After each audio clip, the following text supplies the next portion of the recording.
Student, आज हम लोग हमारे एमआईएल हिंदी सब्जेक्ट से एक कविता पढ़ने जा रहे हैं। आप लोग क्लास 5 का स्टूडेंट हो और आज क्लास 5 का एमआईएल हिंदी का पार्ट नंबर फर्स्ट 4 से एक कविता पढ़ाया जा रहा है। उस कविता का नाम है मैं तुम्हारी शक्ति हूँ। इस कविता में सबसे पहले मैं ये बता दूं आपको कि कविता प्रकृति के ऊपर लिखी गई है, प्रकृति के बारे में लिखी गई है, पेड़ पौधों के बारे में लिखी गई है। एक पेड़ अपने मन की बात कहने का कोशिश कर रहे हैं कभी इस कविता के द्वारा। इस कविता में सबसे पहले शुरुआत करते हैं मुझसे मत काटो मेरे दोस्तों, मुझे मत काटो मेरे दोस्तों, मैं तुम्हारा साथी हूँ। मैं करता आया हूँ चुपचाप सदा तुम्हारा ही उपकार, मैं ना रहूंगा तो धरती का पल भर में होगा संहार।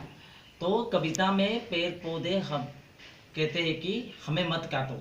हम लोग देखते हैं कि दुनिया में सभी इंसान आजकल सभी इंसान अपने निजी स्वार्थ के लिए पेड़ पौधों को काट रहे हैं। तो पेड़ पौधे कहते हैं कि हमें मत काटो, क्योंकि वो हमारे लिए सदा ही उपकार करते आ रहे हैं, सदा ही उपकार करते हैं और चुपचाप उपकार करते हैं। हम उसके साथ कितना अत्याचार करते हैं, पेड़ पौधों को काटते जाते हैं, ख़त्म करे, फिर भी वो चुपचाप हमारे इस अत्याचार को मतलब सहते हुए भी हमारा उपकार करते जा रहे हैं। और ये भी कहते हैं कि दुनिया में जब अगर वो ख़त्म हो जाता है, अगर पेड़ पौधे नहीं रहना है तो ये दुनिया ख़त्म हो जाएगा। सही बात है, पेड़ पौधे नहीं रहने से हमारा जो एनवायरनमेंट है, हमारा जो प्रकृति है वो ख़त्म होने वाला है, क्योंकि पेड़ पौधों से हमें बहुत कुछ मिलता है, अब सभी को पता है। दूसरे भाग में हम जाते हैं। मेरे कारण होती है वर्षा, मीठी मीठी पेड़ फुहार, मुझसे ही बनते हैं बादल, देते पानी का भंडार। आप सभी को पता है, क्योंकि जिन लोगों ने साइंस में पढ़ाई किया है, विज्ञान के थ्रू गए हैं, वो जानते हैं कि पेड़ पौधे किस तरह से हमें वर्षा लाने में हमारा मदद करता है।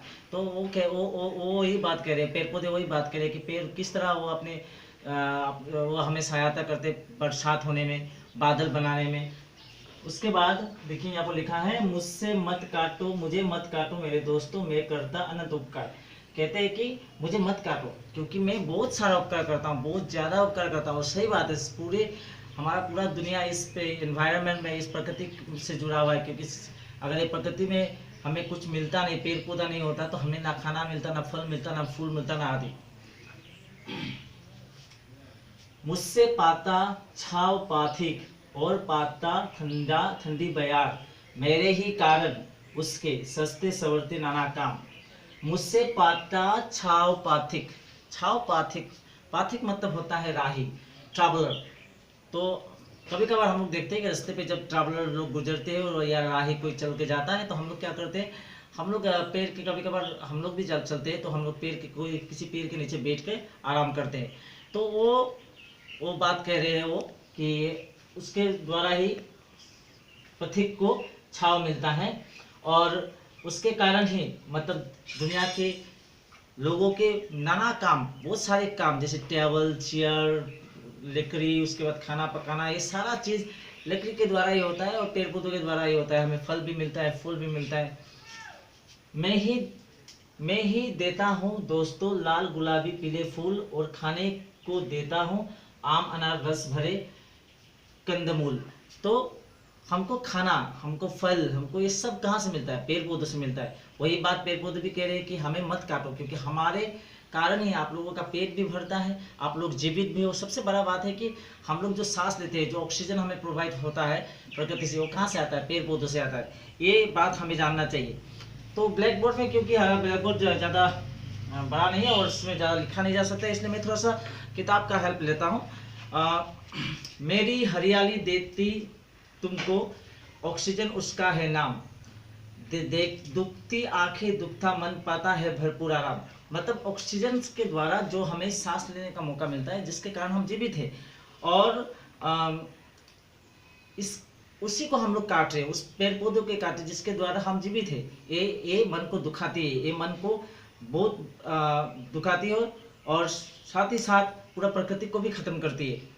मैं बड़े काम का हूँ जीव दोस्तों, करता हूँ शुद्ध प्रदूषित वायु, मुझ पर ही निर्भर करती है समस्त जीव जंतुओं का आयु। मतलब पेड़ पौधे कहते हैं कि वो हमारे लिए बहुत काम का चीज़ है, क्योंकि वो हमारे हवा को, जो प्रदूषित हवा है, क्योंकि प्रदूषित कैसे बनता है हवा, गाड़ी का वाहन का जो चलना, उससे निकलता हुआ धुआं, फैक्ट्रियों से निकलता हुआ धुआं, कारखाना से निकलता हुआ धुआं जो होता है वो हवा को प्रदूषित करते हैं। लेकिन पेड़ पौधे के कारण ये हवा दूषित नहीं होता। पेड़ पौधे उसको क्या कहते हैं कि करता हूँ शुद्ध, उसको शुद्ध करते हैं हवा को, जिसके कारण हम लोग जीवित हैं। मैं रखता हूँ तुम्हारा ख्याल, मेरे साथ साथ पर बैठे पक्षी, चहके फुटके गिलहारी, उड़ती रंग बिरंगी तितलियां, जीवन में रंग भरती सुबह शाम।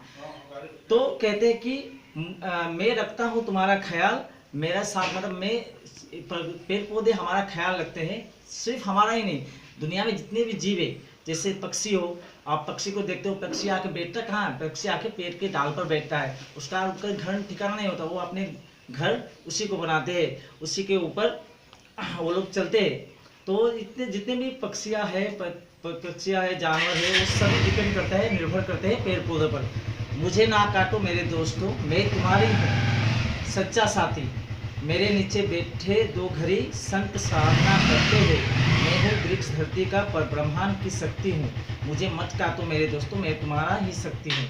तो कहते हैं कि मुझे मत काटो, क्योंकि पेड़ पौधे हमारे दोस्त हैं और साथ ही साथ बहुत सारी उपयोगी चीज़ें भी हमें वो प्रदान करते हैं। तो मुझे मत काटो, क्योंकि इस पेड़ के नीचे ही बहुत ही पौराणिक काल से ऋषि मुनियों ने बहुत सारा ज्ञान भी अर्जित किया है, और यही हमारा शक्ति है।